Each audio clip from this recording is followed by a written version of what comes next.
tal? Buenos días, Miss. ¿Qué tal, chicos? ¿Cómo están? Muy buenos días a todos.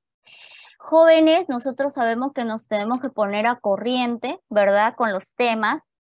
Y por favor, recuérdenme si la semana anterior hemos terminado con fotosíntesis. ¿Habíamos hablado de fotosíntesis? ¿Sí o no? A ver, chicos, por favor, si me dan esa información. Hemos terminado con fotosíntesis, pero quizá me equivoco con otro grupo, con otra aula. A ver, compañero, sí me dice. Entonces ya hemos revisado la fotosíntesis y sus dos fases, la fase luminosa y la fase oscura, ¿no? Entonces hemos revisado eso. A ver, a quién me estaba contestando. Mestanza, por favor, si me des información. Hemos revisado las dos fases de la fotosíntesis. ¿Sí? Correcto. Muy bien. Entonces, hoy día vamos a tratar respecto al tema de que corresponde a esta semana. Bueno, entonces ya estamos a corriente, chicos, ¿ah? Ya estamos entonces.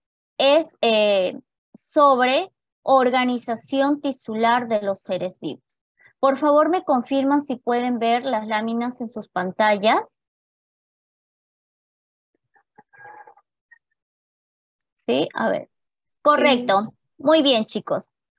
A ver, jóvenes, ya estamos a corriente, ahora sí hay que desarrollar la clase tal cual, ¿ya? Organización tisular de los seres vivos. Son chicos de letras, yo creo que se ayudan bastante respecto a los términos, los prefijos de las palabras, a entender, ¿no? Es que ustedes todo el tiempo están revisando, les gusta un poco más la lectura, etc. ¿Qué nos quiere decir tisus, chicos? Tisus. ¿Qué es lo que usted puede decir de tisus? Simplemente este prefijo que está aquí, ¿no? ¿Alguien? Fácil, ¿ah? Pero bueno, importante saber, también quiero saber cómo están, ¿no? ¿Nadie, chicos? Tisus, ¿qué quiere decir? Quiere decir tejidos, ¿ok? Quiere decir tejidos. De eso vamos a hablar. Y de hecho en la semana, ya ha habido una semana donde hemos tratado todo respecto a la célula en su organización, en su estructura, su función, a nivel micro, digamos, ¿no? Eso hemos observado, ¿no? Ahorita vamos a ver cómo es que se organizan esas células y cómo interactúan y cómo van formando a un tejido, ¿correcto? Bien, entonces la histología es la ciencia que estudia la organización tisular, ¿correcto? Y en el tejido animal, que es lo que vamos a revisar, es que consta de una pared, una parte celular, una sustancia intercelular. Inter quiere decir comunicación de célula a célula, ¿no? Entonces, a la sustancia intercelular también se le conoce con el nombre de matriz extracelular. Los tejidos básicos, ¿cuáles son? Tejido epitelial, conectivo, muscular y nervioso. Pregunto, ¿no? ¿Qué es un epitelio? ¿Cuál es su función? Bastante importante, chicos. ¿Qué es un epitelio? Es un tejido que va a presentar o tiene, o va a presentar, ¿no? A sus células que están más pegaditas, están en íntima comunicación, podríamos decir. ¿Cuál es su función? Pues podría ser de que va a tapizar, por ejemplo, cavidades, va a tapizar superficies y va a formar glándulas también. Principalmente esas son las funciones del tejido epitelial. Ejemplo, acá tenemos a una imagen real donde se está señalando a la forma de una célula que está teñida para observarla, o esta es la observación en nivel microscópico. Pero aquí no vamos a observar a las organelas, ojo, no se alcanzan a teñir, por lo tanto no van a ser observadas. Solamente es observado el núcleo, por ejemplo, ¿ya? Entonces, y fíjense bien ustedes cómo es que están de ordenaditas, pegaditas y bastante ordenadas. Pero también se darán cuenta que por acá hay todo un desorden, ¿no? Esto viene a ser el tejido conectivo, que es el que sigue a continuación del tejido epitelial. Están separados estos dos por una membrana basal, que es como una especie de caminito que ahí se observa. Les dije que tapizaba cavidades, ¿se acuerdan? A nivel microscópico, por ejemplo, vamos a ver de qué se encuentra todo lo que usted está viendo acá como un caminito, como cresta, ¿cierto? Y está de color rosadito, eso viene a ser el epitelio. Y todo esto de blanco que nos señala que es una cavidad, pues sería podría ser, por ejemplo, una muestra de las vías de tejido de la vía respiratoria. Va a formar glándulas, les había mencionado, ¿no? También acá tenemos la flechita, nos está señalando una glándula, otra glándula, otra glándula. Hay varias glándulas aquí, ¿ok? Características de este epitelio, una de ellas es que es cohesión. ¿Qué quiere decir cohesión? Cohesión quiere decir que están pegaditas, lo que les está señalando y lo que usted está viendo también en el dibujo. Polaridad, polos, ¿cierto? Entonces, pues tendrá dos polos, uno, dos. Uno viene a ser el polo apical, el que va a dar hacia la luz. Luz es como se conoce este espacio en blanco que estamos viendo a nivel microscópico. El polo basal viene a ser el que está en contacto con la membrana basal. Todo lo que usted está viendo de rosado es una membrana basal. Y lo que sigue viene a ser el tejido conectivo, que claro, acá en este dibujo no se encuentra. Esa vascular, muy bien, esto es una, digamos, característica bastante importante de recordar, ¿no? Que esa vascular, que es diferente a vascular. ¿Cuándo decimos que un tejido es vascular? ¿O qué entiende usted por vascularización, chicos?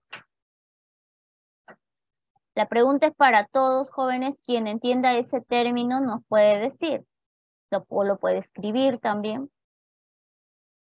¿Qué es vascularizado?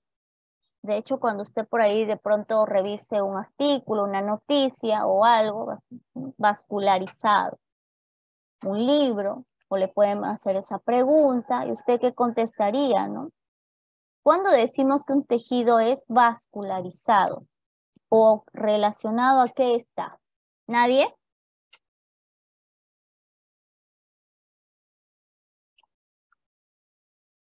Bien, la vascularización hace referencia a la presencia de vasos sanguíneos. ¿Cuáles son los vasos sanguíneos? Las arterias, las venas, que lo que hacen es transportar sangre.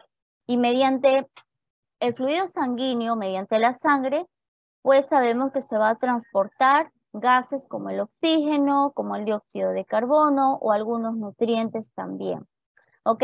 Entonces, que van a ser, digamos, transportados para algunos procesos metabólicos. ¿Ok? A ver, entonces, en este caso nos dice que es avascular. Quiere decir que el epitelio no presenta irrigación o bueno, no obtiene, no presenta o en ese tejido no circulan vasos sanguíneos. ¿Quién nutre a ese epitelio? Es el tejido conectivo, porque el tejido conectivo sí es vascularizado y es como un tejido más blandito por donde van a poder transitar los vasos sanguíneos, por lo tanto son los que van a nutrir a los epitelios. Esta imagen de este enterocito, que es una célula aislada o separada, es para que ustedes puedan observar, por ejemplo, a lo que estaba mencionando como polo apical, polo basal, que está el polo basal, es la que va a sostener, ¿no? Perdón, es el que va a estar en contacto con la membrana basal, que es la que sostiene a estas células. Por ejemplo, acá hay varias capas de células, pero ese es un tejido epitelial estratificado, ¿no? Porque hay más de una capa de células. Todo lo que está en la llave es un epitelio. Lo que vemos como caminito es una membrana y a continuación el epitelio, el tejido conectivo. ¿Ya? Entonces su diferencia, miren, más desordenado el conectivo, vascularizado conectivo, el epitelio es avascular. ¿Ok? Bien, chicos. Bien, ¿qué más? Hay criterios para poder nombrar a un tejido. Por ejemplo, según su número de capas puede ser simple o estratificado. ¿Cuándo es simple? Cuando tiene una sola capa de células. ¿Cuándo es estratificado? Cuando tiene más de una capa de células. Según la forma de las células, que pueden ser cúbicas, planas o cilíndricas. Especializaciones de la superficie apical. La superficie apical es la que tiene comunicación con la luz, ¿no? Más no con la membrana basal. Entonces ahí pueden presentar, hay algunos tejidos que pueden presentar cilios, estereocilios o microvellosidades. También en esa superficie apical puede presentarse queratina y también puede presentarse células caliciformes. Todos los tejidos epiteliales tienen microvellosidades, queratinas o células caliciformes. No, por eso siempre dije que pueden tener. ¿Ok? Entonces, el simple hemos dicho que pues se caracteriza porque tiene una sola capa de células. Miren ustedes aquí, lo de celeste viene a ser la membrana basal. ¿Ok? Entonces, la capita, vemos acá en este dibujo, solo hay una capa. En realidad, en los tres dibujos hay una sola capa de células. Entonces, por lo tanto, por su número de células será epitelio simple, ¿verdad? Y escamoso o de células planas, ¿no? Células planas también se conoce con el nombre de escamoso. El siguiente, vemos que sus núcleos están más redonditos a comparación a la primera imagen, que sus núcleos están más aplastados. Bueno, entonces recibe el nombre de epitelio cúbico, epitelio simple cúbico. Y en la siguiente es epitelio simple cilíndrico por su forma de las células. Muy bien, cuando es estratificado hemos dicho que es cuando presenta más de una capa de células, ¿sí? Entonces, acá en todas las imágenes vemos que hay más de una capa de células, mucho más.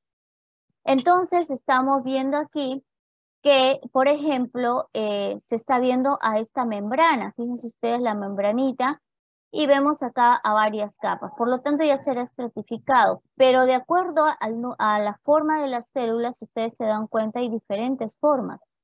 ¿Cómo se va a nombrar entonces?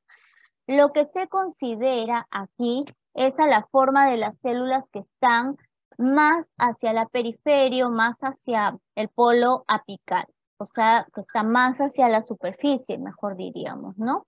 Por lo tanto, este será un tejido epitelial estratificado cilíndrico, por ejemplo.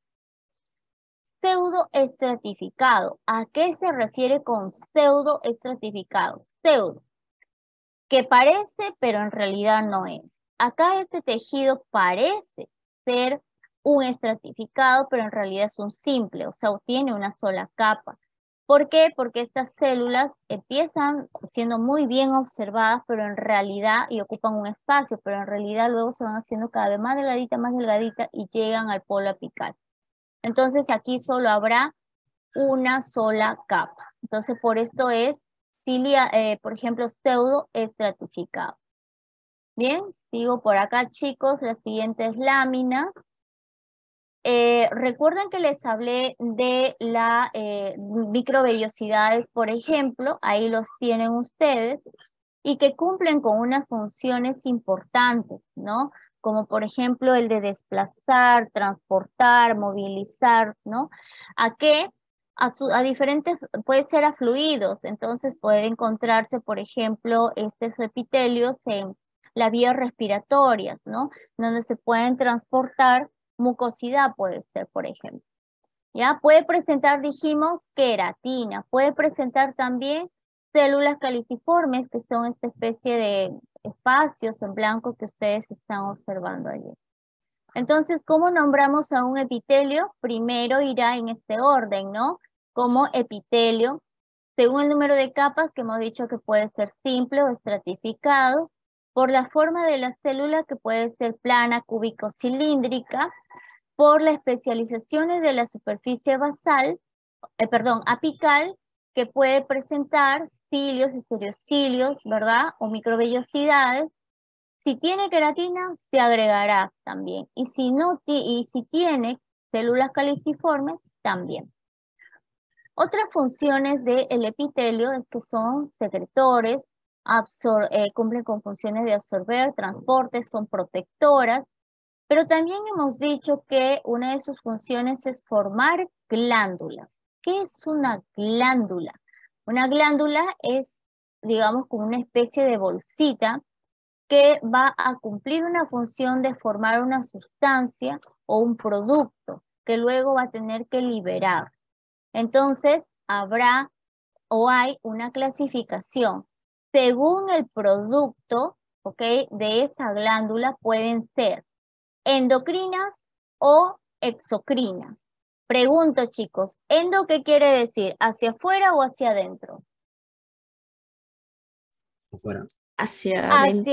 Hacia adentro, Hacia ¿correcto? adentro. Endo hacia adentro, exo hacia afuera, ¿correcto?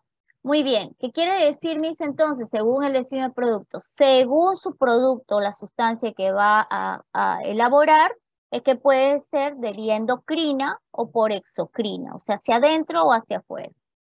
Según su mecanismo de secreción pueden ser merocrinas, apocrinas o locrinas, según la cantidad de células, unicelular, pluricelular, según el tipo de secreción o contenido de secreción, pueden ser mucosas, serosas, mixtas, ¿no? Aquí, por ejemplo, podemos hacer la diferencia entre una exocrina y una endocrina, ¿ya? Entonces, ustedes están viendo acá a un epitelio, ¿sí? Las capitas, vemos ahí, de amarillo es la sustancia o el producto que está formando.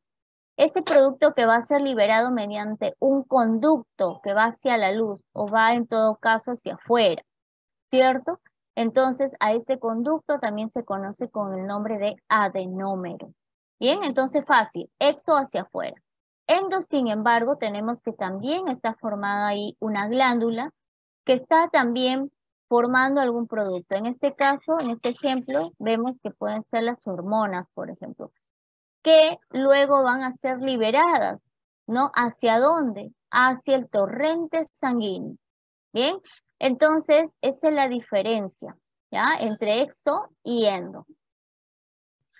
Bien, entonces, según el mecanismo de secreción, hemos dicho que pueden ser holocrinas, merocrinas, apocrinas. La diferencia con las holocrinas es que las holocrinas pues también van a formar un producto, pero para poderlo liberar, esa glándula debe autodestruirse o desintegrarse. Pero antes de hacerlo, también deja una nueva célula para que pueda nuevamente hacer lo mismo. La merocrina, sin embargo, también es como una bolsita que usted está viendo aquí, ¿verdad? Una especie de bolsita. Y bueno, por ejemplo, estamos viendo su contenido también va a ser liberado hacia afuera mediante un conducto. Eso es simple, bastante sencillo.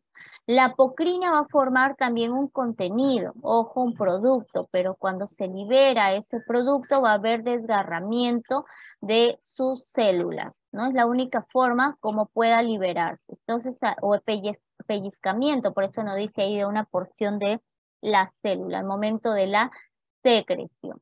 ¿Ya? Entonces, esas son las diferencias entre holocrina, merocrina y apocrina.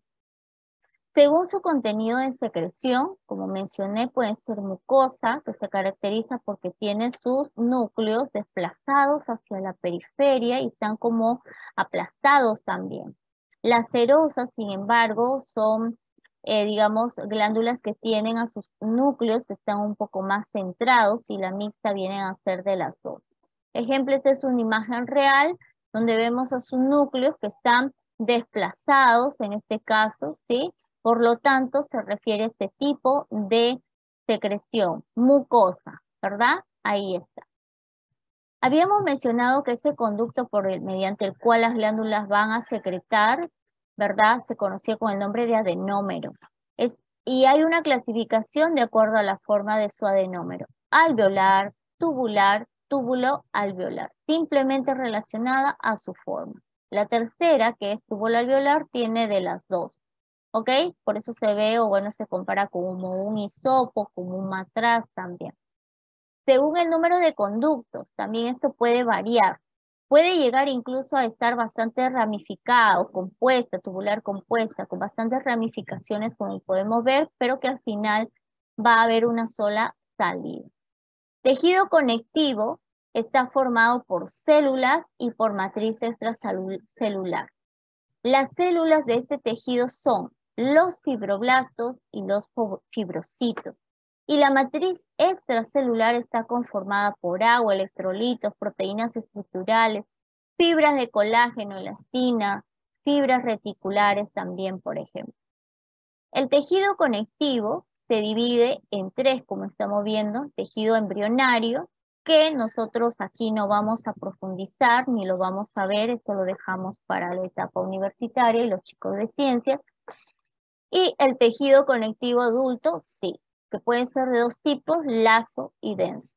El tejido conectivo especial, ¿a qué se está refiriendo? Al adiposo, hematocitopoyético,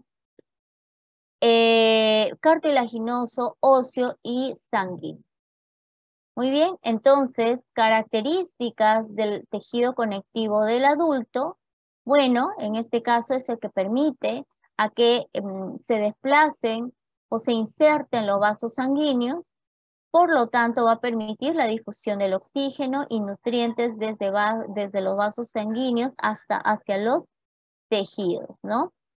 El tejido denso, no moderado, se caracteriza porque es un tejido bastante desordenado, poquitas células como estamos viendo, mayormente estamos viendo a muchas fibras, que pueden ser fibras colágenas, pero están bastante desordenadas, a diferencia del tejido denso moderado, que en este caso presenta también pocas células, poca sustancia fundamental, pero sí va a presentar muchas fibras colágenas elásticas y reticulares. Y algo muy importante, que están orientadas sus células en una sola dirección y sus fibras también. Por eso se ve más ordenado este tejido.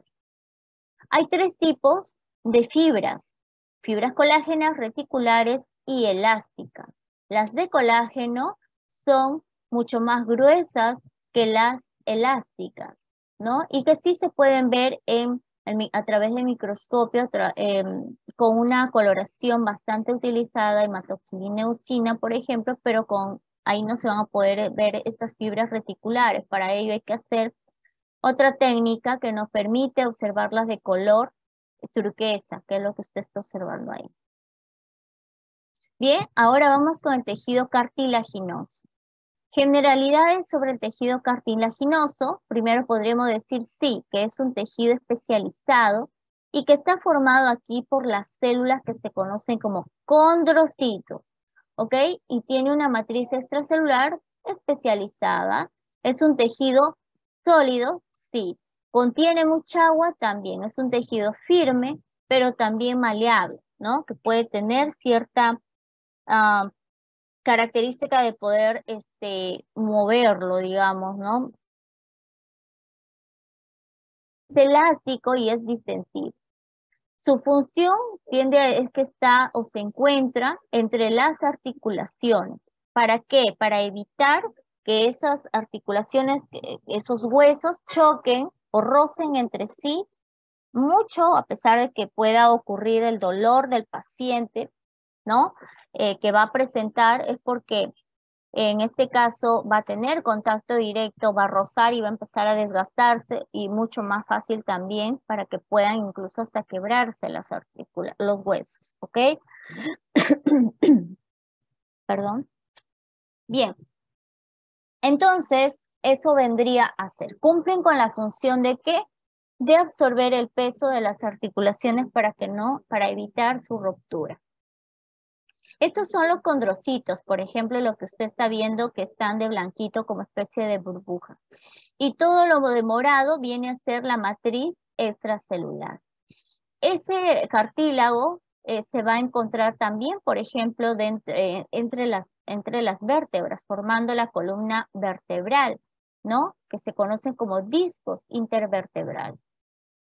Hay tres tipos de tejido cartilaginoso: hialino, elástico y fibroso, ¿sí? Cuando hablamos del cartílago hialino, tiene una función importante. ¿Dónde lo vamos a encontrar? En la etapa embrionaria, por ejemplo, cuando se está formando un nuevo individuo, que en sus primeras etapas, pues es simplemente cartílago lo que lo conforma, ¿ok? que es como un molde que posteriormente al transcurrir el tiempo del embarazo va a ir osificándose, o sea, va a ir haciéndose cada vez más duro, ¿verdad? Va a ser para formar pues algo a los huesos, ¿no? El cartílago elástico se caracteriza porque sí o sí, para ser elástico debe presentar, pues como vemos, pocas fibras colágenas y muchas fibras elásticas. Recordemos que si un tejido tiene muchas fibras colágenas es porque es muy fuerte en este caso, ¿sí? Pero si es que decimos que tiene muchas fibras elásticas, como la elastina, es porque le va a dar también esa característica de flexibilidad. Tiene proteoglicanos y multiproteínas adhesivas, tiene distensibilidad, similitud, por ejemplo, la similitud entre el hialino y el elástico es que tienen un pericón. Diferencia entre el hialino y elástico es que el cartílago elástico no se calcifica. Sin embargo, el hialino sí, ¿no? Recuerdan que les había hablado en la etapa embrionaria, que luego pasará a ser hueso, entonces a eso se está refiriendo. El cartílago hialino sí se calcifica. Entonces, el cartílago fibroso, pues va a presentar mucho colágeno, o sea, va a ser mucho más duro, ¿no? Poco proteoglicano tiende a tener glucoproteínas multiadhesivas, ¿verdad? Bueno, por la presencia de mucho colágeno es que va a tener una densidad. Sus condrocitos van a seguir un patrón regular, que quiere decir que están bastante organizadas, ¿no? El cartílago fibroso no tiene pericón. Su función, ¿cuál es? Resistir las fuerzas de compresión, ¿verdad? Que actúan como una especie de amortiguador para recibir las fuerzas y poder disipar eso, ¿ya? Y para no recibir daño. Les dije que llevaba un orden, ¿no? Sus células. Miren ustedes aquí, se encuentran como en forma de fila india, ¿no? Entonces, en este caso, sabemos que se refiere a un cartílago fibroso. La condrogénesis, lo voy a señalar de manera muy resumida, que quiere decir de cómo se van a formar esos condrocitos, ¿ok? Primero tenemos pues que van a estar, digamos, muy abultados, todavía no se ha terminado de formar las células, pero cuando ya están formadas, que es en la segunda etapa, van a estar muy pegaditas, como estamos viendo ayer. Tercer paso, que al transcurrir el tiempo va a ir aumentando la sustancia intracelular, ¿no? Es como que ya las células empiezan como que a separarse, es como que la matriz extracelular yo lo puedo comparar con el mar, y bueno, unas islas pueden ser estos condrocitos, ¿no? Entonces, mientras más matriz va separando a las células. Bien, chicos, y luego pues va a formar a estos grupos como estamos ahí observando. Tejido adiposo. El tejido adiposo se caracteriza, o bueno, lo relacionamos o se escucha a grasa, ¿cierto? Ven ustedes ahí, dibujito, realidad. El tejido adiposo es un tejido conectivo especial, ¿verdad? O especializado. Sus características es de que las células aquí ya no son condrocitos, sino ahora son adipocitos, ¿ok? Entonces, tiene muchas células, su matriz extracelular, sin embargo, es escasa. Su función viene a ser, cumple con una función energética, almacenamiento de grasas, también térmica y endocrina. Acá tenemos los tipos de tejido adiposo también, que puede ser unilocular, multilocular. Unilocular almacena energía, libera grasas almacenadas cuando hace la falta de energía y evita que el calor se disipe, ¿no? El multilocular tiene varios depósitos de grasa, ojo, mientras que el unilocular presenta no más que uno. Su núcleo es redondo y pueden estar periféricos o levemente al centro. Es muy abundante, es muy abundante que el unilocular, ¿no? Estamos hablando ahí del músculo. Bien, a ver, siguiente. Para poder entender esto, acá vienen ustedes Y fíjense, hay una célula y todo lo de blanco que observa viene a ser, en este caso, la grasa. Es un depósito grande que incluso puede desplazar, ¿cierto?, al núcleo hacia la periferia. Sin embargo, hay otro depósito donde podemos ahí observar donde hay bastantes, digamos, algunas que están separadas la grasa, ¿no? En varias, de varias formas, digamos, ¿no? Bien, entonces, varios depósitos de grasas que se van a presentar en este tipo de adipocitos. Bueno, y acá no podemos ver de que su núcleo está desplazado ni nada, ¿no? Entonces, de acuerdo al tema que en la lámina anterior hemos visto, ¿verdad? Acá hay una célula, ¿verdad? Entonces, ¿qué vendría a ser? ¿Unilocular o multilocular? Acá hay otra, ¿no? ¿Unilocular o multilocular, chicos?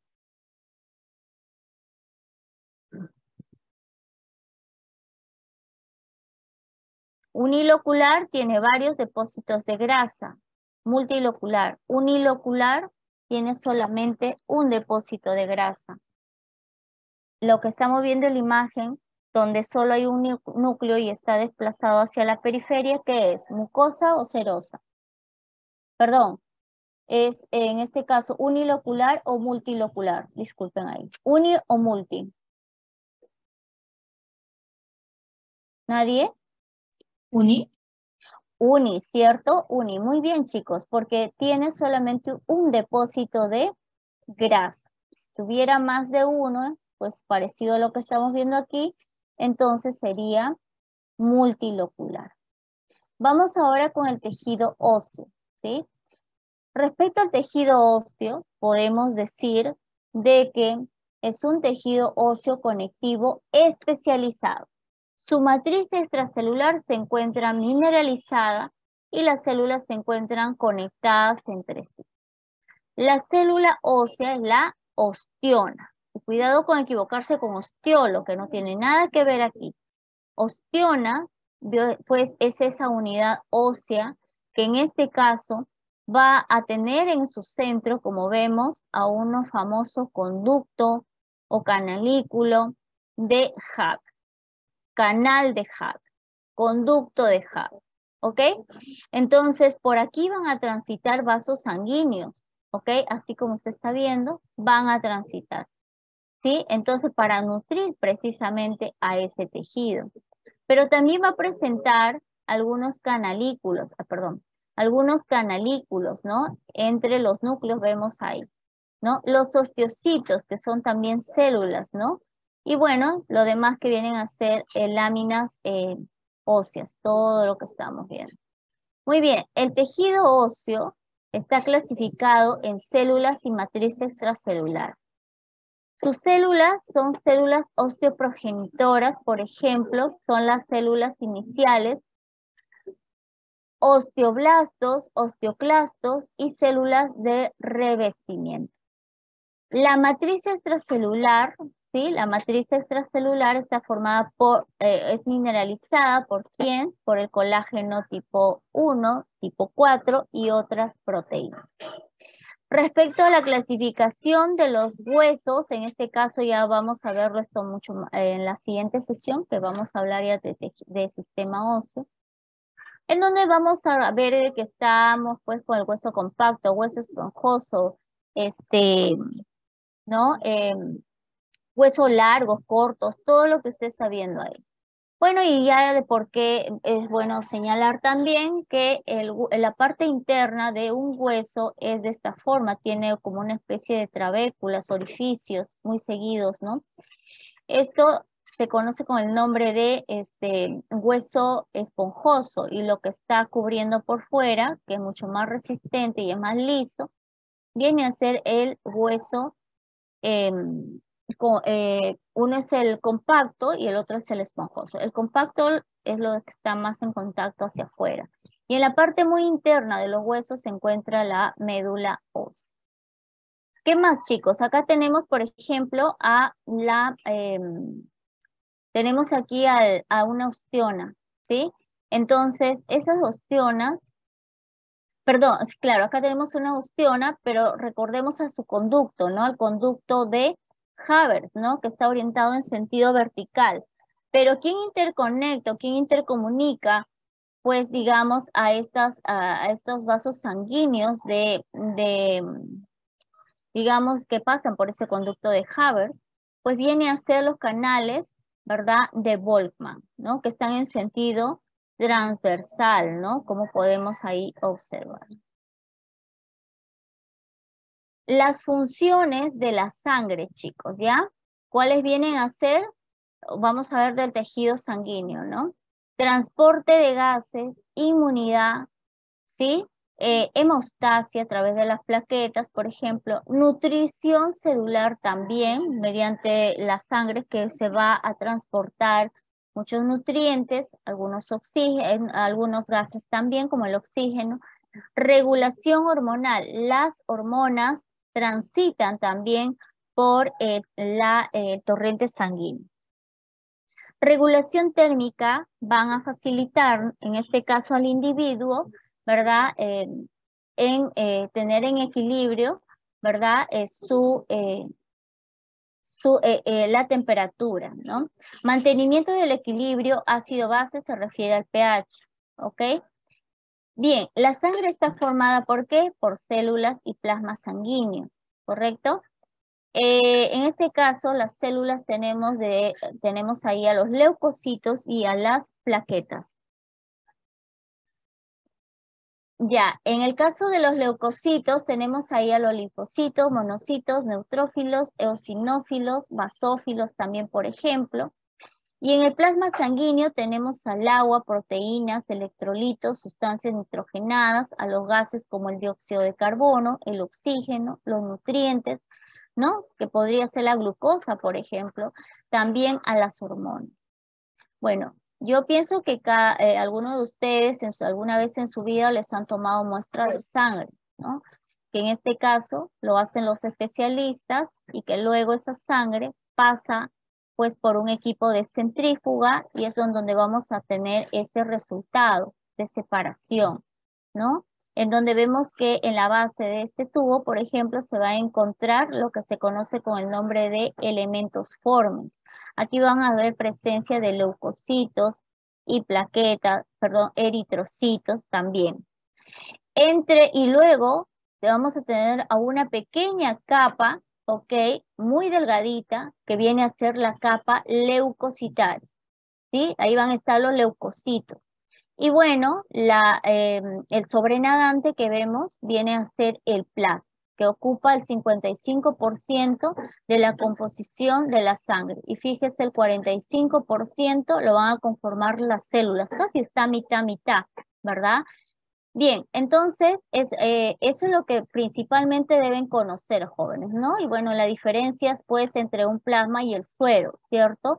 El suero es no anticoagulante, el plasma utiliza un anticoagulante, ¿ya? Bien, a ver, voy a seguir pasando acá. Acá tenemos a los eritrocitos. Saben ustedes que los eritrocitos son lo que se conoce con el nombre de glóbulos rojos, ¿ya? Y esos glóbulos rojos tienen una forma, como usted está viendo aquí, una vista lateral, una vista superior. Esto usted va a ver que tiene como una especie de cavidad, es cóncavo, y que tiene un número de vida, o sea, 120 días de vida aproximadamente. ¿Qué más? Los eritrocitos no tienen núcleo. Disculpen ahí, acá lo que quiere decir es que no tienen núcleo. Y además, estas células se van a encontrar en mucha, así, bastante cantidad en una muestra de sangre. ¿Ok? Entonces, esas son sus características. ¿Por qué es importante? Son importantes los eritrocitos porque, o los glóbulos rojos, porque en este caso los glóbulos rojos tienen la hemoglobina que ayuda a transportar, en este caso, el oxígeno, ¿no? Y cuando ven una falta o una alteración a nivel del número de eritrocitos en una muestra sanguínea, si hay muy poco, entonces se reporta, ese paciente podría de pronto estar con anemia, ¿no? Entonces de ahí es que vienen diferentes síntomas, por ejemplo, de cansancio, ¿no? De bastante cansancio, fatiga, porque sin ganas de hacer las cosas, poco aprendizaje, se va a ver perjudicado de esa manera el paciente. ¿Por qué? Porque no está llegando también el oxígeno, ¿verdad? A todo su cuerpo como realmente debería darse. Bien, entonces, ¿qué más? Bueno, esto es lo que he señalado hace un momento, pero vamos a hablar un poquito de los leucocitos, ¿sí? Que vienen a ser, por ejemplo, los neutrófilos, linfocitos, ¿y qué los hace diferentes? Los hace diferentes, como vemos, por ejemplo, su núcleo. Tienen diferentes formas que lo vamos a ir viendo más adelante. Por ejemplo, en los neutrófilos, pareciera, ¿no? En una imagen ya, digamos, en una imagen de microscopía real, pues parece, a veces se ve como si solamente fuera uno, pero en realidad tiene varios, 3 hasta 5 puede presentar, ¿no? Es lobulado su núcleo.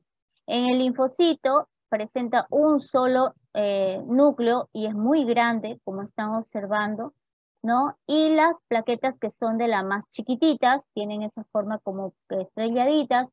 Los basófilos que tienen esta forma, también su núcleo es como una especie, pareciera un embrión. Los monocitos también tiene esta forma y no ocupa todo, pues, el cuerpo de todas las células como un linfocito, ¿no? Y bueno, el eosinófilos o los eosinófilos tienen dos lóbulos, sus núcleos. Ahora lo vamos a ver aquí, por ejemplo, ¿no?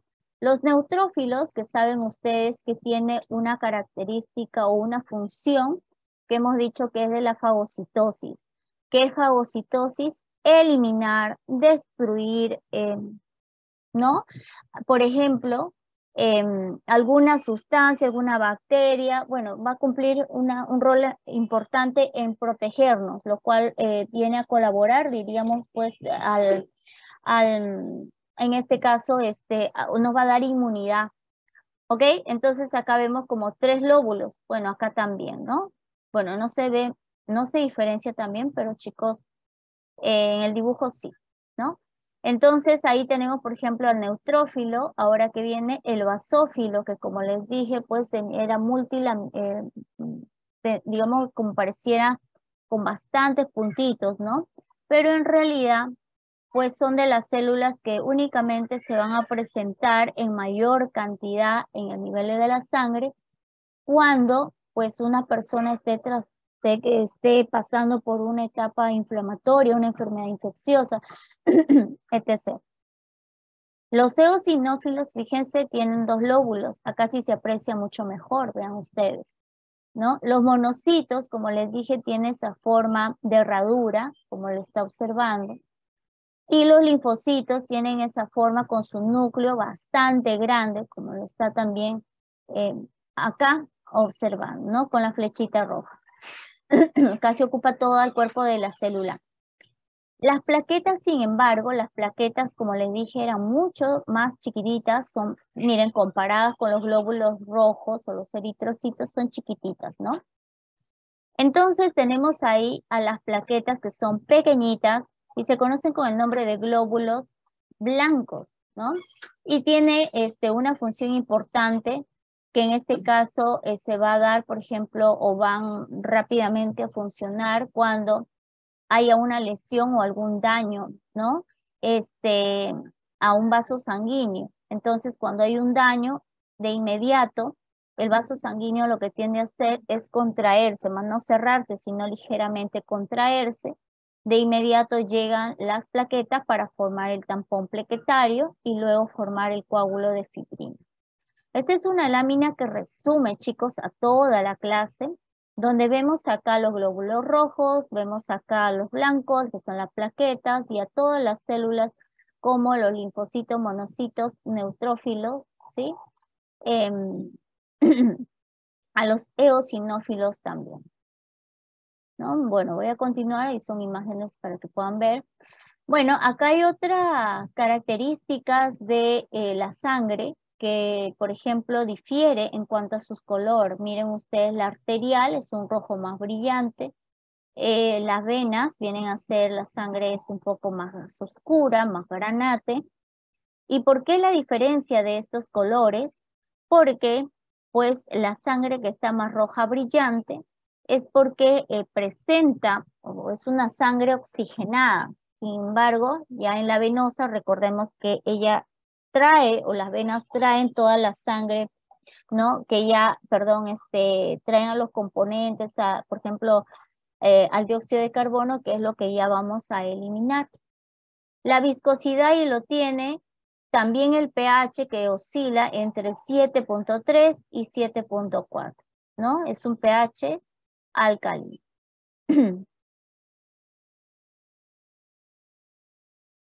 Muy bien, a ver, acá por ejemplo, chicos, perdón, aquí en los granulocitos o los agranulocitos, ¿no? Tenemos acá, por ejemplo, ¿no? Que van a presentar, ¿por qué granulocitos tienen esa forma, esa apariencia de tener varias estructuras, ¿no? Punteadas, entonces de ahí granulocitos, y los agranulocitos no presentan, no son de esa forma.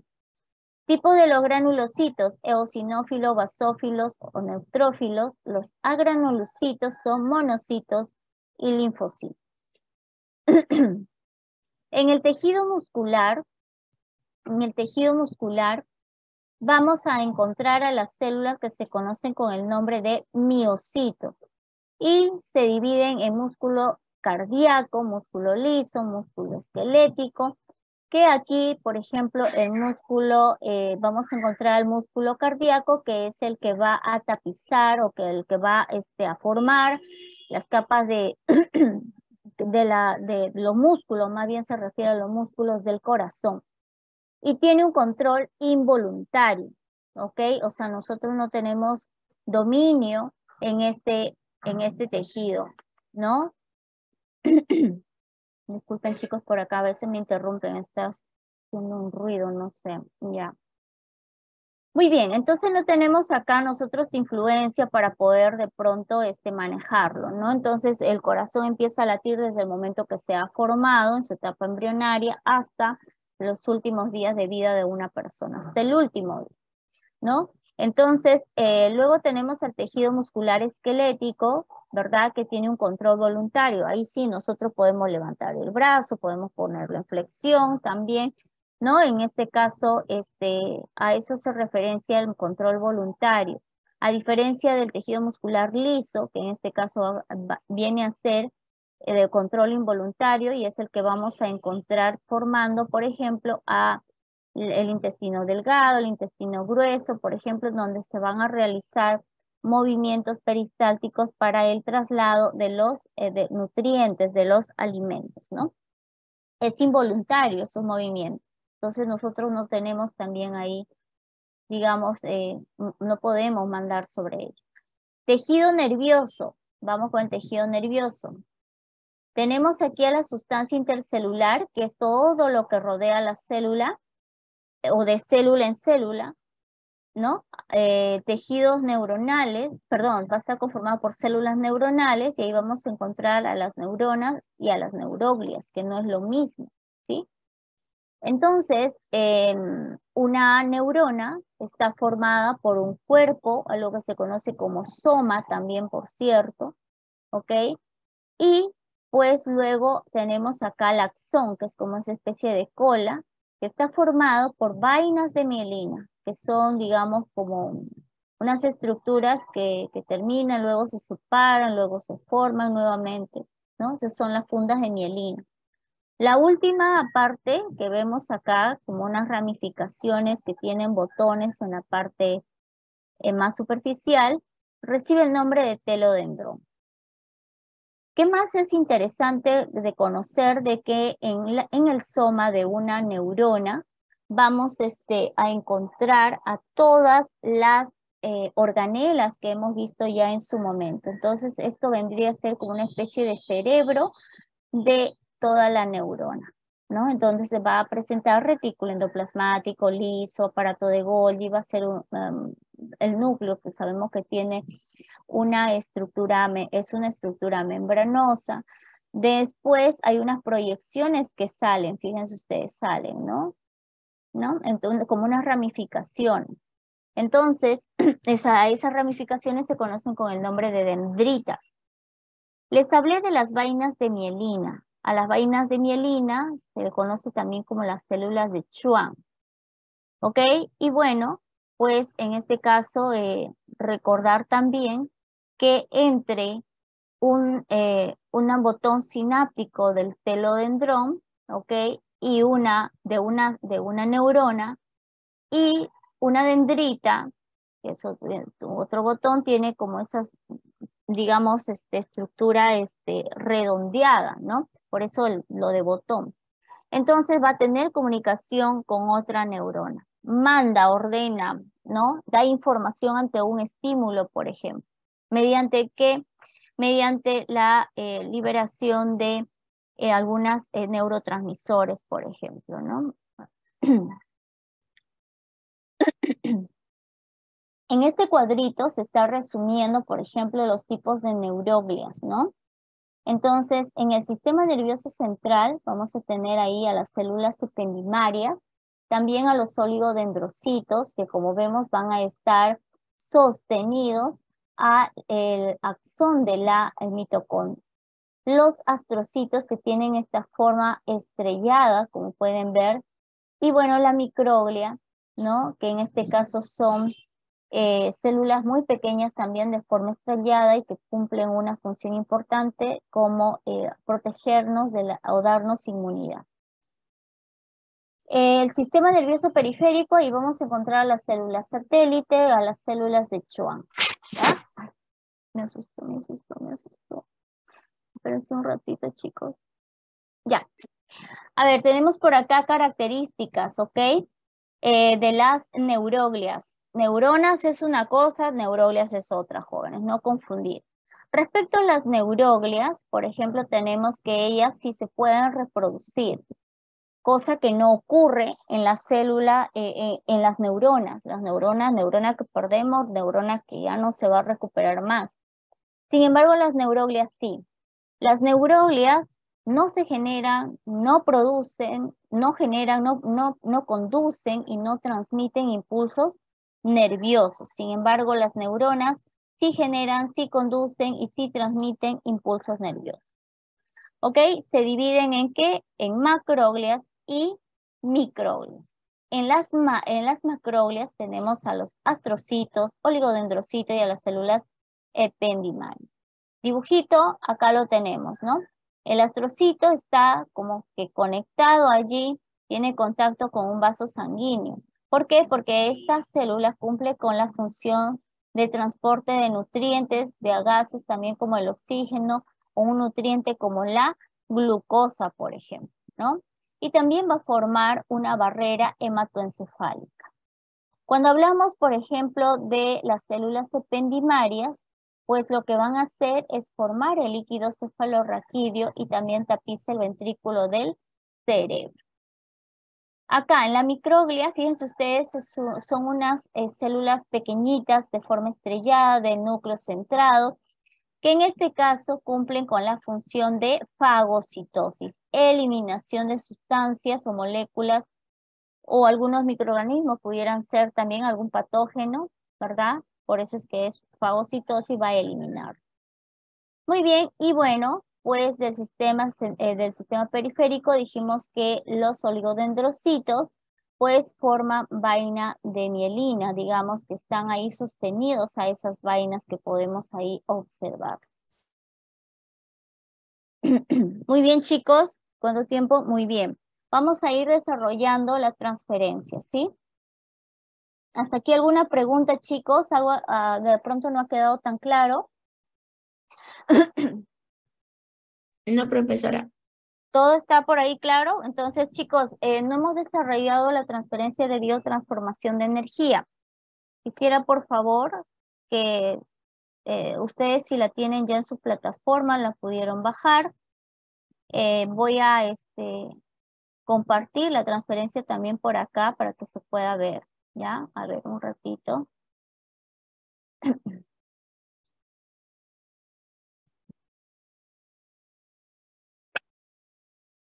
Un segundo, por favor. Um,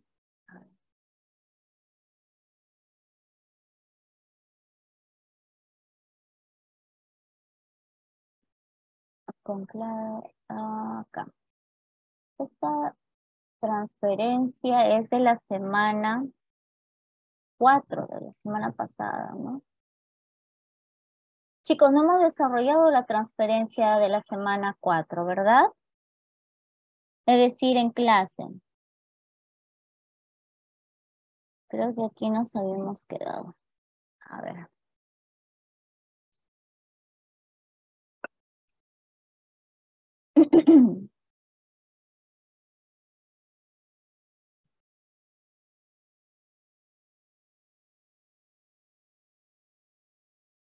A ver, un ratito, chicos.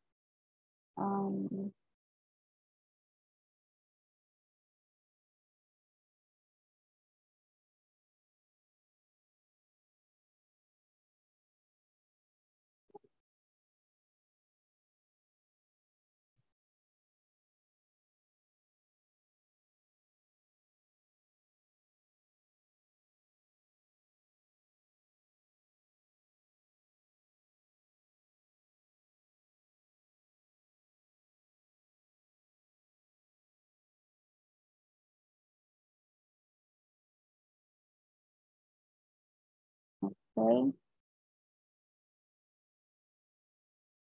muy bien. Oh, ujú.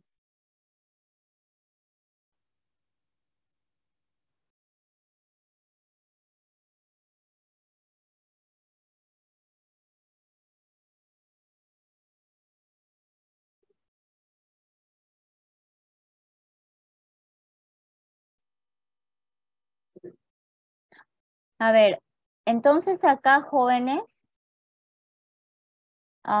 esto, no, esta no es, esta es de otra, no es de su área.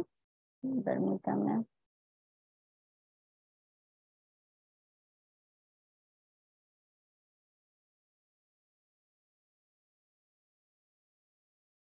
Ya, esta es la transferencia. Chicos, confírmenme si pueden ver la transferencia en sus pantallas. Se ve. Sí se ve, Ya, profesora. chicos, ahí tienen. Entonces vamos a ir desarrollando la transferencia en este tiempo, las dos transferencias, o sea, esta de biotransformación de energía y también la de esta semana que es de tejido.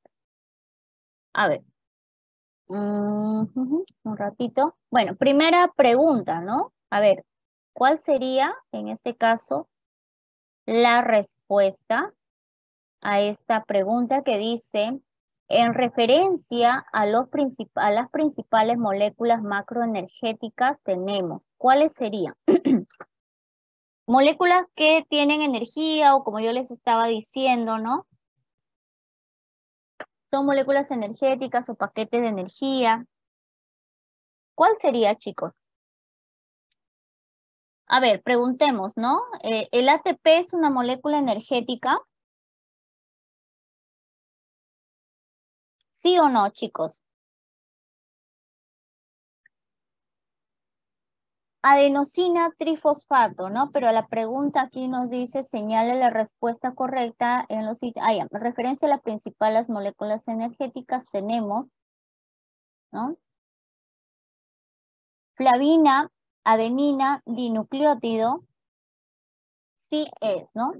Sí es una molécula energética. Acá sería la 2, ¿verdad? La 2, a ver. Chicos, sus participaciones los escucho, los leo.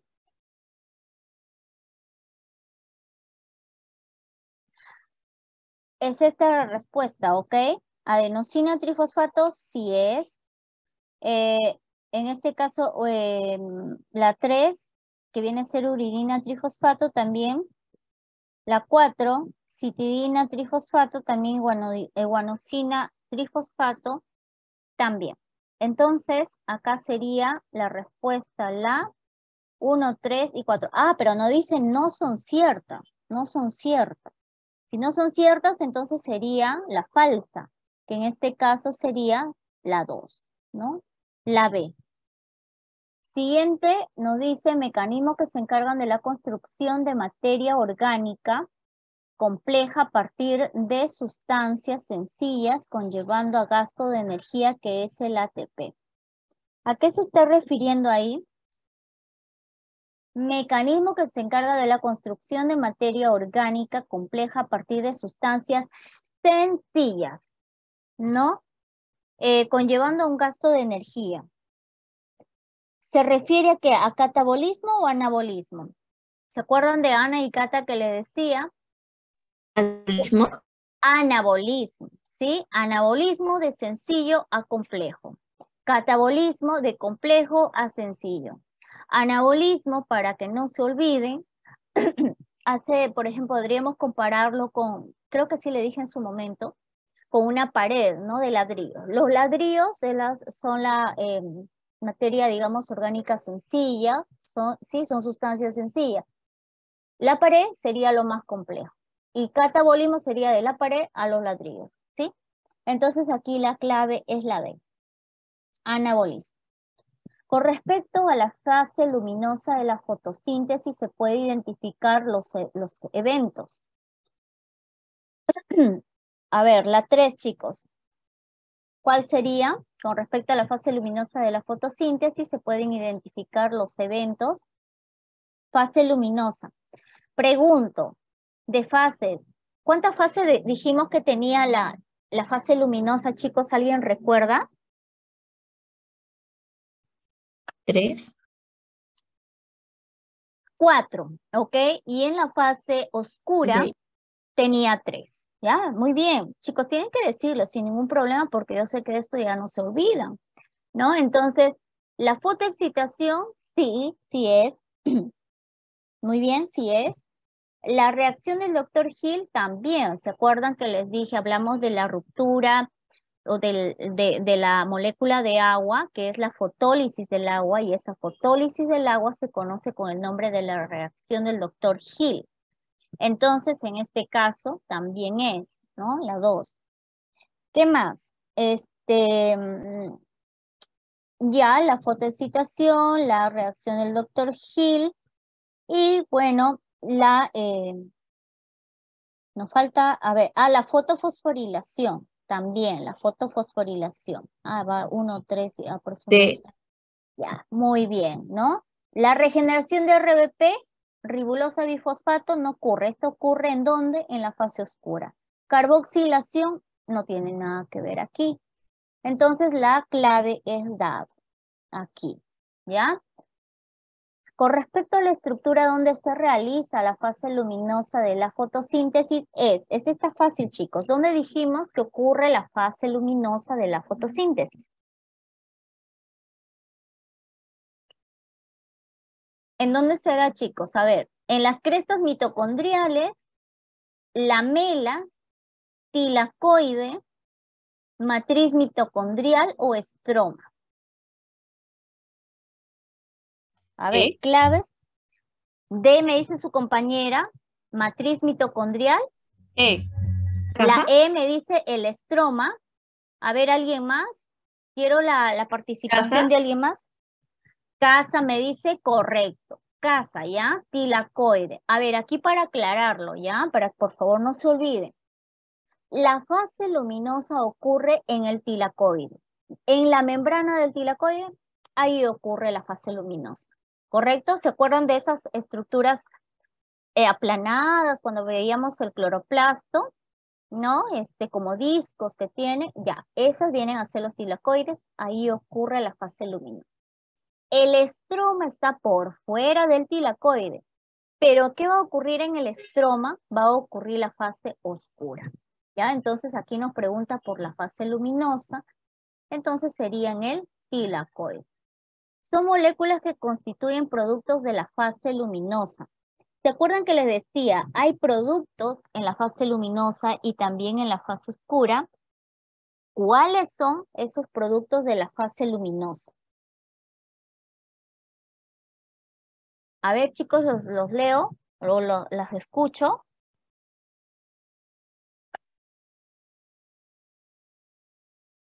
¿Nadie? La C me dice su compañera. Casa también. Muy bien, ya van varias. Casa, ¿verdad? La C, chicos, ¿ya? ¿Sí? Entonces, la C, ¿ya? La C. Recuerden que tiene 3 productos la fase luminosa, ¿ya? Voy a compartir por aquí. Salgo de la pregunta para explicar y por favor, chicos, no se olviden. Aquí, ¿ya? Fíjense ustedes aquí en esta lámina. Primer producto, ATP. Segundo producto, NADPH2, ¿ok? Y tercer producto que no lo utiliza la planta que dijimos para hacer fotosíntesis es el agua. ¿Y de dónde sale este oxígeno, esta media molécula de oxígeno? De la ruptura de esta molécula del agua que se conoce como fotólisis del agua o reacción del Dr. Hill. ¿Correcto? Esos son los 3 productos de esta fase luminosa. ¿Ok? Listo. No lo utiliza el oxígeno la planta. ¿Bien? Bueno, nuevamente voy a compartir acá la transferencia. Ahí está, ahí está. Entonces la clave aquí es la C. ¿Ya? Me echó por eso. Me Chicos, cansas. cuidado chicos, su micrófono. Alguien tiene el micrófono prendido. ¿Quién es, chicos? Se lo identifica. Creo que ya la apagó. Ya. A ver, muy bien. Chicos, ahora la siguiente pregunta. Dice, con respecto a la fosforilación acíclica, es una proposición verdadera. Si nos dice que es acíclica, en este caso, sabemos que sería que se produce liberación ahí de oxígeno. Esta sería la respuesta, la B. Siguiente pregunta, 7. Con respecto al ciclo de Calvin y Basham, ¿verdad? Chicos, a ver acá. Ciclo de Calvin. ¿Dónde ocurre el ciclo de Calvin? ¿Fase luminosa o fase oscura? ¿Oscura? Oscura, correcto, señorita. Muy bien, es un ciclo, habíamos dicho, ¿no? Recuerden que la fase luminosa y todo lo que han visto hace un momento no es cíclica, ¿ah? Por si acaso. Sin embargo, aquí ya nos dice ciclo de Calvin. Ah, entonces si ese es un ciclo, se va a repetir. ¿Ya? Entonces nos dice, con respecto al ciclo de Calvin, ¿tiene lugar en dónde? ¿En dónde ocurre? Los acabo de mencionar hace un rato, ¿no? ¿Alguien lo escribió? En el mitosol, en el estroma, en el tilacoide, ¿será? ¿Qué dijimos que qué fase ocurre en el tilacoide? La luminosa. La luminosa. En el cuantosoma, ¿será que ocurre este ciclo de Calvin? En las crestas mitocondriales, ¿será? Creo que es mitocondriales, ¿o no? En las crestas mitocondriales ocurren la cadena de transporte de electrones, la fosforilación oxidativa, donde hay unos complejos, ¿se acuerdan? Acá, regreso, por eso es importante la práctica, chicos, para poder entender estos temas, ¿ya? Y que los entiendo, por si acaso. Acá, la cresta mitocondrial, ok, que ahí lo menciona. Ahí, ¿qué va a ocurrir? Todo lo que hemos visto, esta parte, todo esto que viene a ser la cadena de transporte de electrones. Va a ocurrir en las crestas mitocondriales. ¿Y cuáles son las crestas mitocondriales? Acá tiene usted la membrana interna y que va entrando, va saliendo, entrando, va saliendo. Esto de acá se conoce como crestas mitocondriales. Ahí va a ocurrir esta cadena de transporte de electrones, la fosforilación oxidativa. Y en la matriz mitocondrial, acuérdese que ocurre el ciclo de Krebs. ¿Ya? Muy importante eso. Espero que esa parte se haya entendido. Ahora nuevamente regreso a la práctica. Y acá nos preguntan respecto al ciclo de Calvin. Entonces no ocurre el ciclo de Calvin en las crestas mitocondriales, sino ocurre ¿en dónde? En el estroma, chicos. ¿Y dónde está el estroma? En el cloroplasto. ¿Ya? Entonces aquí la clave es la B. Con respecto a la fase oscura de la fotosíntesis, no corresponde al ciclo de Calvin. Fase oscura, ¿no? Ciclo de Calvin, ¿no? Dice, no corresponde al ciclo de Calvin, no. O sea, hay que marcar aquí la falsa, ¿no? La que no es. ¿Qué ven ustedes aquí? Deben ver algo que no ocurre en esta fase.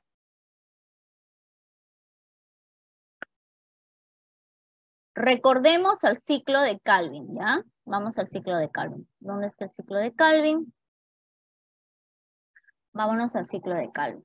Voy a ver. A ver, por aquí. Acá está el ciclo de Calvin, jóvenes. Observen, miren, qué es lo que no ocurre y comparen con su transferencia. Este es el ciclo de Calvin.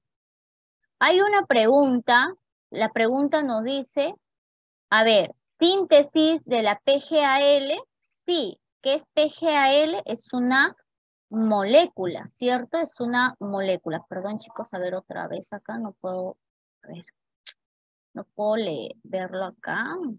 A ver un ratito. Ya. Eso es lo que no va a ocurrir, ¿no? En este caso, o va a ocurrir, a ver un ratito, otra vez. Se cerró la transferencia. Ahí, ya va. ¿Pueden ver la transferencia, jóvenes? No. A ver. A ver. Segundo, chicos. Ah, ya. Ahora sí aparece. Ahora sí, ¿verdad? Ya. Entonces, Sí. síntesis de la PGAL es una molécula ¿de dónde? Del ciclo de Calvin. Ruptura de la hexosa, también una hexosa inestable que pasa a ser ¿en cuántas moléculas? En 12 moléculas. La fosforilación de la ribulosa también va a pasar, o vamos a tener ahí, acá. Hexosa es la molécula. Luego se parten 12 moléculas, ¿cierto? Y la PGAL que le decía, acá lo tienen, ¿no? Que viene a ser el fosfogliceraldehído. Son 12 moléculas que llegaban, todo lo que hemos revisado en esta sesión. Pero hay alguien que no va a ocurrir, ¿verdad? La carboxilación, o dice de la RBP, que es ribulosa, bifosfato, ¿no? Que se une a quién? A los carbonos de esta dióxido de carbono mediante rubisco. Verdadero entonces esa, ¿verdad? La fosforilación de la ribulosa. Sí, chicos, ribulosa monofosfato. Acá es. ¿Qué más nos dice la pregunta? Reacción de Hill. Esa no la vemos acá. ¿Dónde ocurre la reacción del doctor Hill, chicos? En la luminosa. En la luminosa. ¿Acá se dan cuenta? Aquí, ¿no? O fotólisis del agua, ¿no? Donde se va a partir esa molécula en hidrógeno, media molécula de oxígeno, y bueno, nos va a dar también ahí sus electrones. ¿Ya? Entonces, acá en esta pregunta, lo que nos están diciendo es marcar la falsa. Por lo tanto, ¿cuál es la clave? ¿Cuál es la clave, jóvenes? La reacción de Hill, Sí. ¿verdad? O del doctor Hill. ¿Esta en dónde ocurre? En la fase oscura, ¿verdad? Ajá. Ajá, perdón, en la fase luminosa, la del doctor Hill. Lo demás viene a ocurrir en la fase oscura, ¿ya? En el ciclo de Calvin. A ver, chicos, la siguiente pregunta nos dice la 9. En cuanto a la fase oscura, se entiende que por cada 12 moléculas de PGAL, solo, participan en la formación de la glucólisis, ¿no? De la glucosa, perdón. ¿Ya? Entonces serían, chicos, 6, acá, 2. 2, ¿ok? 2 serían, en cuanto a la fase oscura, se entiende que por cada 12 moléculas de PGAL, ¿se acuerdan que era la que termina? Acá. Nuevamente, chicos, para que es la única forma como nos podemos entender. Aquí, ¿no? Acá lo tienen. ciclo de Calvin, fase oscura, 12 moléculas vemos acá, a eso se refiere esa pregunta, ¿no? Se entiende que por cada 12 moléculas de PGAL, que quiere decir PGAL, fosfogliceraldehído, ¿no? Entonces solo participan, ¿no? Dos participan en la formación de la glucosa. Bien. ¿Dos por qué? Dirán ustedes ahora. ¿Por qué dos, no? En este caso, recuerden que son 12 moléculas y cada molécula tiene 3 carbonos. Si me preguntan cuántos carbonos viajan o siguen a cumplir el ciclo de Calvin, ¿cierto? Y acá nos dice que son 10 moléculas, pero cada molécula tiene 3 carbonos. Pregunto, ¿cuántos carbonos hay en total acá, chicos? 12 por 3. 36. Acá en conjunto, muy bien, son 36 carbonos que llegan hasta esta parte. Y acá nos dice 10 moléculas siguen a cumplir el ciclo de Calvin. Por lo tanto, ¿cuántos carbonos habrá? 10 por 3. 30, ¿cierto? 30 carbonos. 30 carbonos seguirán a cumplir el ciclo de Calvin. ¿Cuántas quedan? Si su compañero dijo que eran 36, quedan 6, ¿cierto? Y que recordemos que son 6, es porque hay 2 moléculas, porque digamos que esas moléculas tienen 3 carbonos cada una, ¿ya? A eso se refiere, van a formar ¿qué? La glucosa, ¿ya? A eso se refiere esa pregunta, esa parte. Bueno, a ver, voy a salir de acá. ¿Se ha entendido, chicos, esa parte? Esa pregunta. Sí. Ya, a eso se refiere, por eso dice 2, ¿ok? Listo. ¿Qué más? Entonces sería la D. Se caracterizan por ser procesos catabólicos. Ah, pero acá no dice, no son ciertas. Acá bastante veo que han utilizado este término del no son ciertas, ¿no? Entonces, ¿cuáles serían? Que no son procesos catabólicos. Catabolismo, ¿qué dijimos que era, chicos? De simple a complejo, de complejo a simple. ¿De simple a complejo? De simple a complejo era Ana, acuérdense de Anita. Anita es, o anabolismo es, de simple a complejo.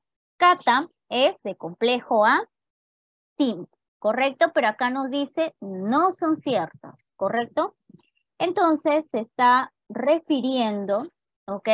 Al ciclo de Calvin y Benson, y también se está refiriendo a la fotosíntesis, ¿ok?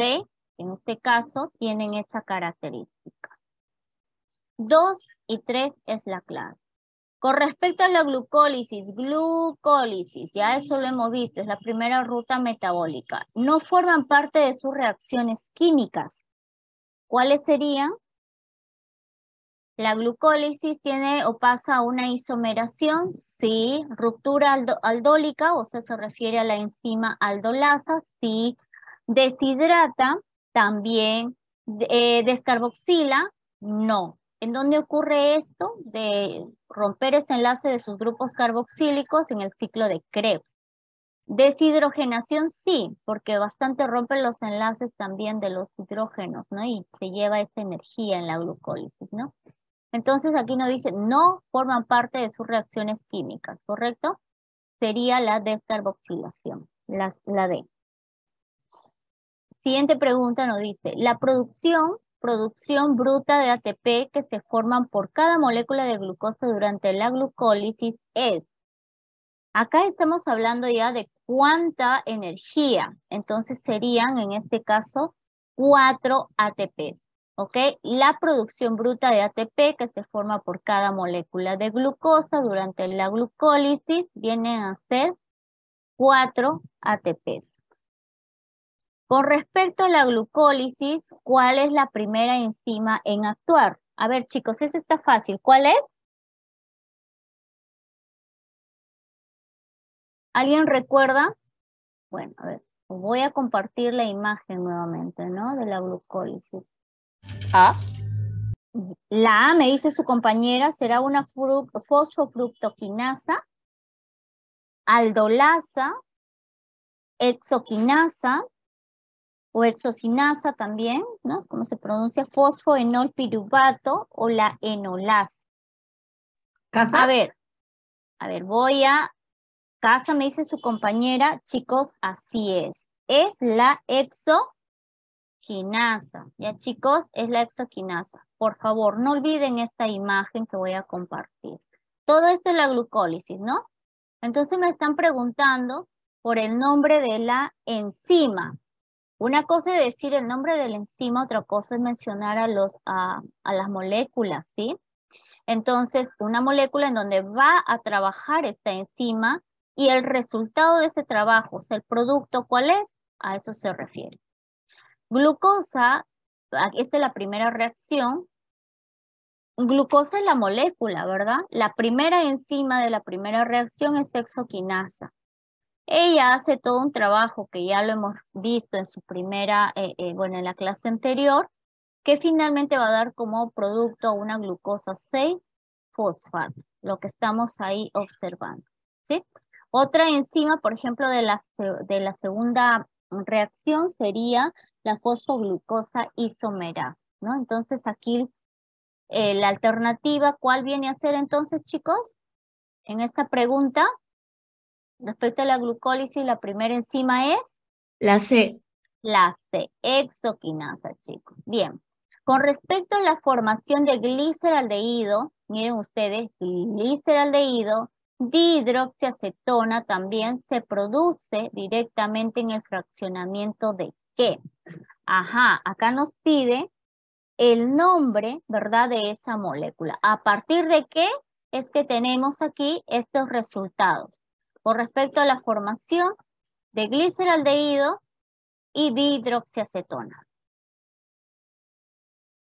Es la fructuosa 1,6-difosfato, ¿ok? Es acá.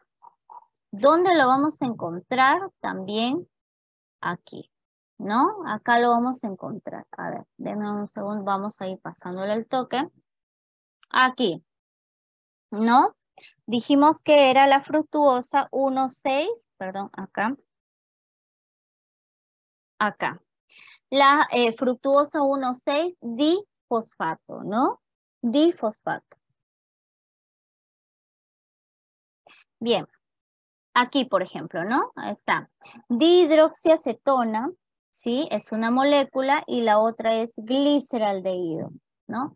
¿Quién ha trabajado aquí? ¿Qué enzima? La enolasa, ¿verdad? La enolasa. Perdón, la aldolasa. No sé dónde saqué aldolasa. ¿Ya? ¿A partir de qué? Este es el resultado de la reacción número 3, la fructuosa 1,6-difosfato. En la número 4, ¿no?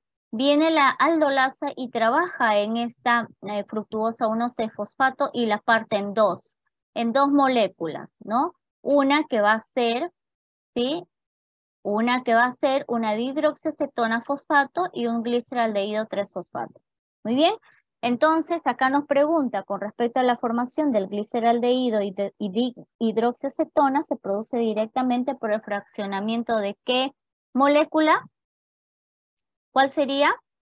La P, ¿cierto? Fructuosa 1,6-difosfato. Siguiente pregunta. La espacio, nos dice, es un proceso catabólico de oxidación completa, ¿sí? Siendo el producto final un compuesto orgánico. Acá, chicos, viene a ser casa, se refiere a la fermentación, ¿ya? Es un proceso, digamos, catabólico, ¿ya? De más a menos, más complejo a menos. Con respecto a la fermentación láctica, el piruvato se transforma en ácido láctico. Esa es la siguiente pregunta, ¿no? Acá tenemos, bueno, acá sí nos piden la cierta, ¿no? Entonces acá nos dice, con respecto a la fermentación láctico del piruvato, se transforma en ácido láctico en lactato deshidrogenasa, ¿ya? La 3. Con respecto a la formación acetil-CoA, ¿ya? Aquí estamos hablando de del ciclo de Krebs, ¿ok? Entonces hay dos espacios dice del piruvato. Con respecto a la formación del acetil-CoA ocurre, a ver, sería la descarboxilación y la deshidrogenación del piruvato. ¿Ya? Sería la D. Siguiente, con respecto al ciclo de Krebs, la hidratación del ácido fumárico, ¿ok? Para formar el ácido málico por la enzima. ¿Cuál sería la enzima? Acá nos dice la enzima. ¿Cuál sería? Fumarasa, chicos, ¿ya? Fumarasa. Va a tener acción allí. Con respecto al balance energético final, una molécula, dice, de glucosa se produce, acá, con respecto al balance energético final, un mol de glucosa o una molécula de glucosa produce ¿cuántos ATPs? Eso es lo que nos está preguntando. ¿Cuántos ATPs finalmente serían acá? 36. 36. Muy bien, 36. ¿Qué más? Respecto al complejo que transfiere electrones, acá ya nos está hablando de la cadena de transporte de electrones, ¿no? Lo que hace un ratito justo yo les estaba preguntando. Bien, complejo que transfiere electrones al citocromo C, que es un transportador de electrones hidrosoluble que se encuentra en el espacio intermembrana de la mitocondria.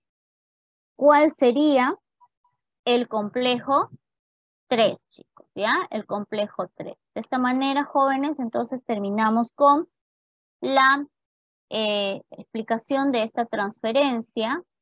Y bueno, todavía nos queda tiempo para poder abrir la otra transferencia de esta semana. A ver, un segundito.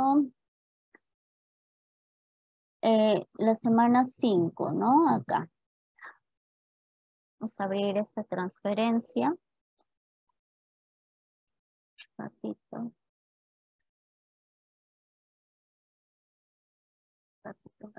jóvenes.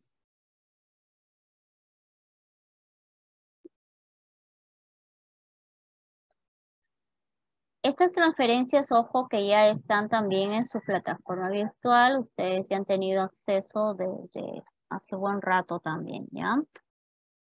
A ver, un segundo que se está abriendo el documento.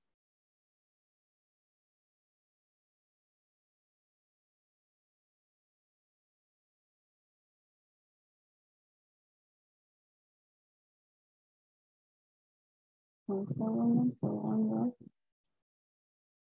Ya.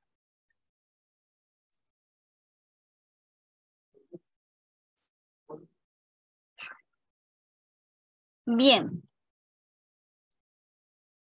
Ya. A ver, chicos, vamos a abrir ahora la transferencia.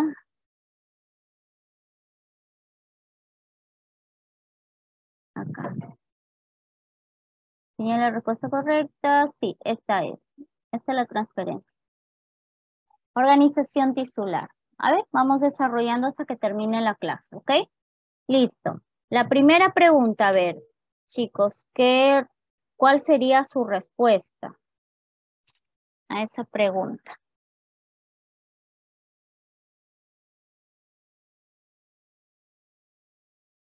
¿Nada? Nos dice, constituyen tejidos vegetales formados por células muertas. Esa es la pregunta. Nos da ahí diferentes alternativas, ¿no? ¿Por qué está constituido? No está formada. Se refiere al suberoso, la E. ¿Ya? Acá, suberoso, sí, suberoso, ¿qué más? La 4, esclerénquima, muy bien, esa sí va, sí, y xilema, ¿ya? Entonces la alternativa es la E. E. Siguiente pregunta, el esclerénquima es un tejido vegetal constituido, ¿por qué? Por esclereidas. Nos pide acá las ciertas, ¿verdad? Sí, ya. Entonces esclereidas y también por Fibras. Correcto. Entonces la alternativa es el dado. D. ¿Ya? El meristemo lateral determina el crecimiento en grosor de la planta, ¿no? se haya constituido por, no dice, ¿ya? Entonces sería por cavium y también por felógeno, ¿ya? La alternativa es, ¿cuál sería? La E, ¿no? La 3 y 5. Siguiente, con respecto a los tejidos vegetales, la placa cribosa se halla presente ¿en dónde? Se encuentra en el floema, ¿ya? Floema, chicos, ¿ya? Los tejidos productores del tejido vegetal se hallan constituidos por ¿quién? Bastante preguntas a esto, ¿no? Ya, sería acá floema y también por aerénquima, ¿ya? Aerénquima. ¿Ya? Entonces, esa sería la respuesta. Los tejidos mecánicos de sostén vegetal, sí. Ah, a ver, ¿dónde estamos? Los tejidos, sí, es esta de acá, yo estoy por acá todavía, no, esta de acá. Los tejidos mecánicos o de sostén vegetal se hallan constituidos por colénquima, aquí, y la siguiente es esclerénquima, ¿ya? 2 y 4. La D. Siguiente nos dice el intercambio gaseoso de los tallos leñosos es realizado por el o por las espacios que se hallan presentes en el tejido. ¿Cuál sería? La lenticelas. A. Lenticelas. Entonces la D. Sí, lenticelas, sí, esto de acá vendría a ser las lenticelas y también las subceros. ¿Qué más? La siguiente pregunta. Miren esta pregunta. El durazno es un fruto cuyo endocarpio se le conoce con el nombre de hueso de fruto, ¿no? Se haya constituido en el tejido vegetal denominado acá. ¿Listo? Esclereidas. Siguiente pregunta. El pedúnculo floral es el eje cilíndrico alargado de gran flexibilidad, se halla constituido por el tejido vegetal dominado colénquima. El suber o corcho se origina a partir de tejido vegetal denominado felógeno. Acá, chicos, la C. Siguiente, constituyen funciones del tejido epitelial. Bueno, de esto justo habíamos mencionado, ¿no? ¿Cuál era? De sostén, falso. De protección, sí, protege. De filtración, también. ¿Qué más? De transporte, no. De absorción también, ¿ya? De absorción, por ejemplo, ¿en dónde? En el intestino delgado, ¿no? Van a ver ahí vellosidades. La D. Ajá, sí, dado, ¿no? 2, sí, dado, ¿ya? El tejido cartilaginoso presenta ¿qué? Va a presentar, por ejemplo, acuérdense, hay 3 tipos de tejido cartilaginoso, acá nos está preguntando de manera general. Entonces, sería, ¿no? Pericondrio, ¿sí? ¿Qué más? Nos pide ciertas, ¿verdad? El tejido cartilaginoso, sí, ciertas. ¿Qué más? Sería los condrocitos, ¿sí? Son células, ¿verdad? Del tejido cartilaginoso. Es un tejido especializado, acuérdense. Y bueno, los condroceuta. Entonces, la clave aquí es dado también. Constituye la célula del tejido conjuntivo que sintetiza inmunoglobulinas o anticuerpos. Bueno, acá hay otra pregunta vinculada a los plasmocitos.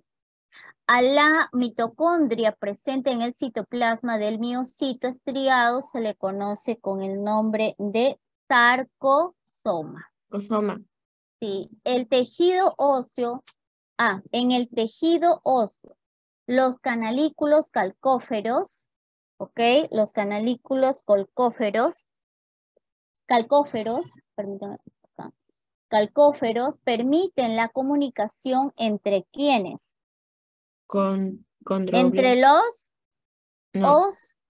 Entre los osteocitos, ¿sí? Acá están varias células, pero recuerden que en el tejido óseo van madurando, ¿ok? Entonces acá se referencia a los osteocitos, ¿ya?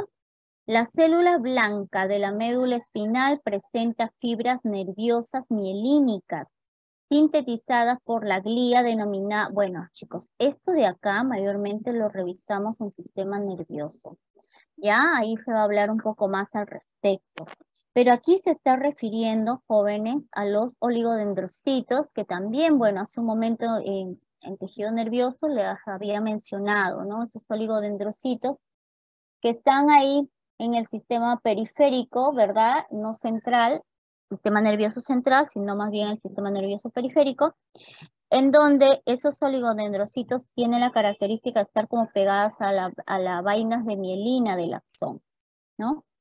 Bien, ¿qué más, qué más, qué más? Acá dice, la sarcómera es la unidad funcional del tejido muscular estriado, cuyos filamentos gruesos se hallan representados ¿por quién?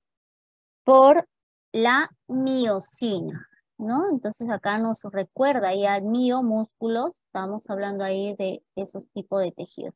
Constituye a la unidad anatómica, funcional y genética del sistema nervioso humano. Fácil, ¿ah? Microglia o neurona, entre estos está. Principal, ¿no?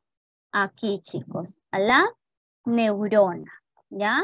El conducto medular de los huesos largos se halla tapizado por él en dos, acá, en dos, ¿ya? No es pericondrio, metástasis, periostio, osteoblasto, es como una cubierta, ¿ya? Como una capa. En el tejido humano, que dice excitable, muy bien, ya, es un tejido Nervioso. humano excitable. Fácil, ¿no? Nervioso. Nervioso, chicos, ¿ya? O sea, es bastante sencillo. Miren todas las otras alternativas que les han dado, ¿no? Incluso hasta por descarte se saca esta pregunta. Muy bien, chicos, hasta aquí la clase. Les